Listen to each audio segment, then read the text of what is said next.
It's a delight to be here, and I would like to thank the organizers of this event and the Organization of Iranian American Communities for the invitation to be here today. I'm going to talk not about the situation in Iran. I'm going to talk about what Iran is doing in the region and how its policies and steps that Iran is taking now are making peace in the region harder and are actually a threat to our American national security. It will actually pose a risk to us in terms of our efforts to combat the Islamic State. And it also is putting millions of people in terrible difficulty in both Syria and Iraq. It's especially poignant to talk about this today, Human Rights Day, because in Syria, I think we have perhaps the worst human rights situation on the planet today. Over 10 million Syrians have now been displaced from their homes.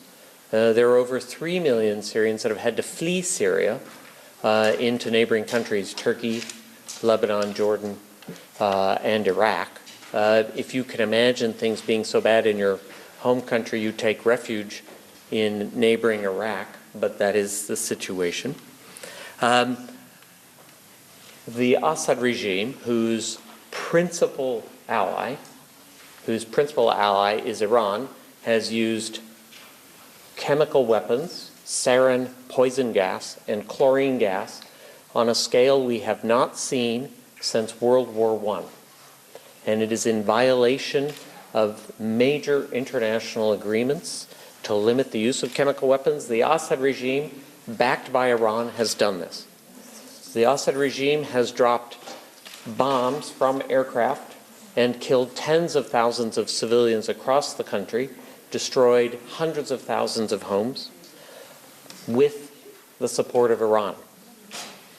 How does Iran provide this support? I want you to leave the room today understanding exactly what Iran is doing in Syria.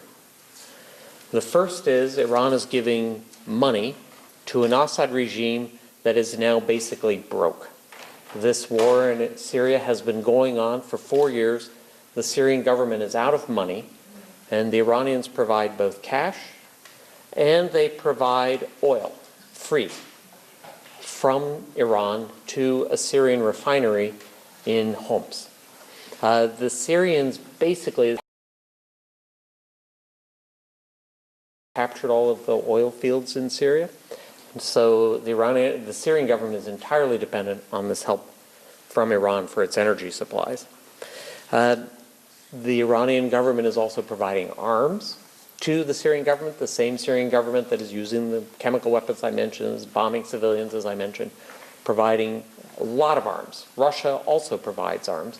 But Iran's assistance now to Assad is considered to be more important than the help from Russia, according to almost any analyst of the situation. And perhaps most pernicious of all, in Syria, the Iranians have actually sent soldiers. They have sent their own soldiers from the Iran Revolutionary Guard. The Iranians are the only country in the world who have sent uniformed military personnel to actually fight for Bashar al-Assad's regime. Iranian soldiers in uniform have been fighting. The Iranians have actually lost, the Revolutionary Guard has lost 2 generals in the fighting in Syria. One general was killed about 4 months ago. Both are at the rank of brigadier generals. They have lost other personnel, combat personnel. Moreover, they have organized militias from Lebanon. You have no doubt heard of Lebanese Hezbollah, which depends heavily on Iran for financing. On Iranian instructions, Hezbollah went into Syria and has been involved in a great deal of the fighting around the country. The Iranians organized Shia militias from Iraq to go and fight in Syria. Thousands of Iraqis are now on the ground also in Syria. Not only thousands of Hezbollah fighters, but thousands of Iraqi fighters. The situation, the fighting has gotten so severe And the casualties in both Hezbollah ranks and Iraqi Shia ranks so severe that now the Iranians are actually going to Afghanistan and recruiting people from the Hazara tribes in Afghanistan to go and fight inside Syria. As I said, Iran is now the #1 supporter of the Bashar al-Assad regime. If that isn't enough, Iran's role in Iraq has also become extremely pernicious. Let me talk about that. Perhaps some of you will remember when we had U.S. Army personnel on the ground in Iraq, and I was in Iraq. I spent 4.5 years there after the invasion. Any of you remember a group called the Sa'ib al-Haq that kidnapped and killed American soldiers? That is a militia, Shia Iraqi militia, funded by Iran, trained in Iran. Another group that we used to fight when the American army was there, a group called Kata'ib Hezbollah. So is a group called the Badr Corps. The militias are actually increasing the sectarian anger inside Iraq, and it is that sectarian anger that enables the Islamic State to recruit new fighters in places like Syria and in places like Iraq. I'm especially concerned about this now because there are some articles I've seen that if there is a nuclear agreement with Iran, and I don't know if there will be or not, I have no idea. If there is, then it will be possible for us to cooperate with Iran on a series of regional issues. And I just want to caution people that Iran's interest in the region and our interest in the region are not the same.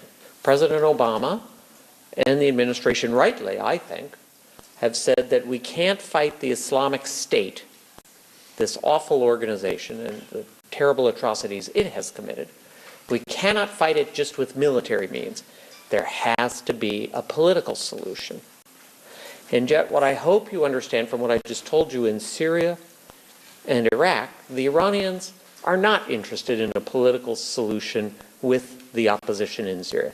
The Iranians are not interested in a political solution, political rapprochement between Sunnis and Shias in Iraq. They're actually increasing the sectarian animosity. And so how we would work with Iran when their strategy and our strategy are very different is not at all clear. Second, Iran promotes Hezbollah in Lebanon, as I mentioned, and it promotes very much the idea of fighting Israel, the whole idea of a resistance front, as the Iranians and Hezbollah call it. Again, does not fit. How we would work with them after a nuclear agreement, not at all clear. And finally, the Iranian regime itself seeks to promote revolution in the region. And we have a great many friends in places like Turkey, Saudi Arabia, the United Arab Emirates, Qatar, Egypt, who are very afraid of Iranian efforts to export revolution into the region. It actually makes it harder to bring a political solution when there is so much distrust between Arab countries and Iran. And Iranian government actions have aggravated that, including their actions in Syria and Iraq. So I welcome this group and your interest not only in what is happening inside Iran, but also I urge you to remember the pernicious effects of Iranian policy in the region. Thank you again for this invitation, and happy Human Rights Day.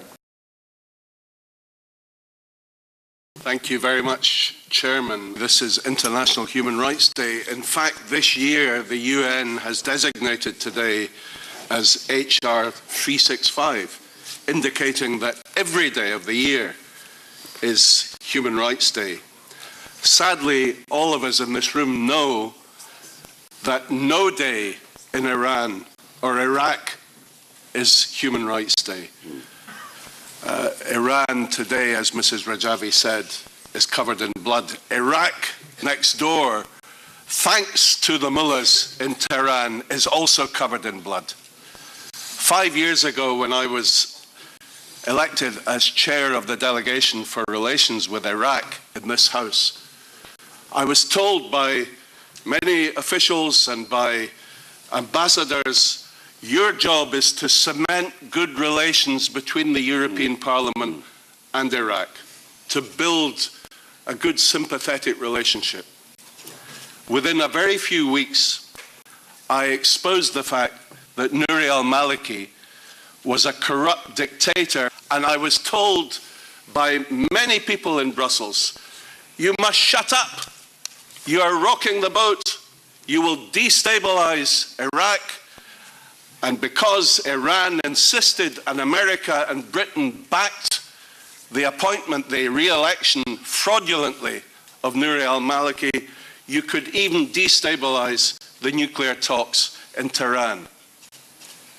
But I refused to shut up. I was becoming rapidly, apart from my colleagues here in this room, rapidly we were all becoming lone voices in this respect.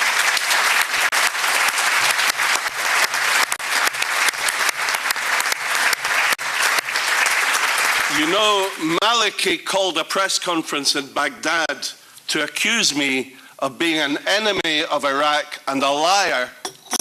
He then sent an envoy from Baghdad to my office here in the European Parliament to ask me what it would take to make me shut up. And I said, what it would take will be your resignation and your indictment for crimes against humanity.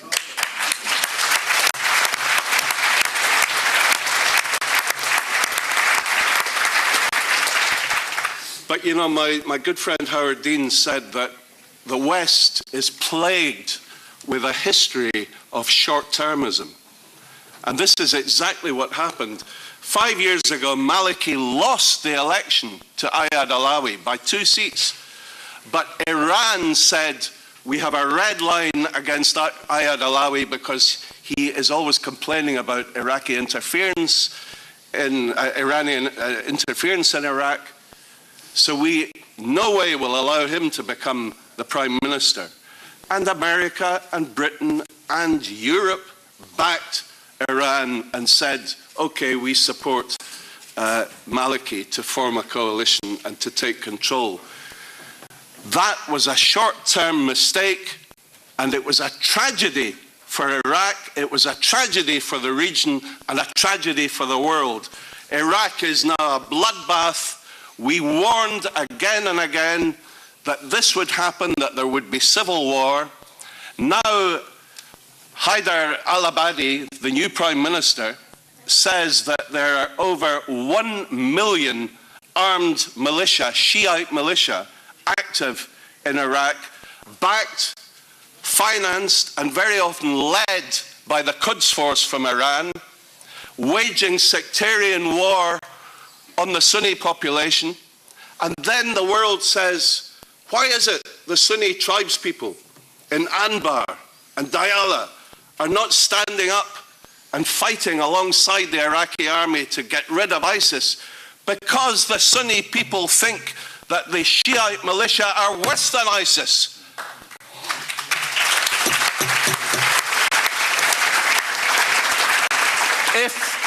If we are serious about ridding the world of ISIS, if we're serious about encouraging the Sunnis, the tribes in Iraq, to join forces with the Iraqi military, with the Peshmerga in Kurdistan, to help oust ISIS, and this is the only practical way that you can fight against ISIS, then we must rid Iraq of Iranian interference.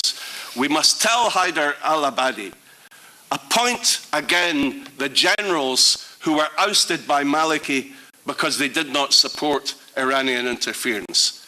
Get rid of all the Iranians in Iraq. The PMOI exposed 30,000 names of people who are working in the army, in the intelligence services, in the administration of Iraq, who have been trained and are paid a weekly wage by Iran. They expose their names, their bank account numbers, how much they're paid. This is the level of the interference of Iran in Iraq. They're extending their cancer across the whole of the region.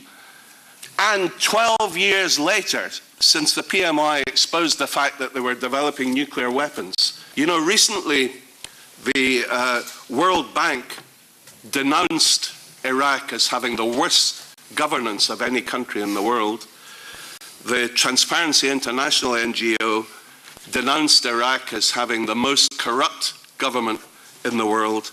They are now in third place, only behind Iran and China, in terms of the number of executions that are held every year. So there is only one answer if we wish to resolve this situation.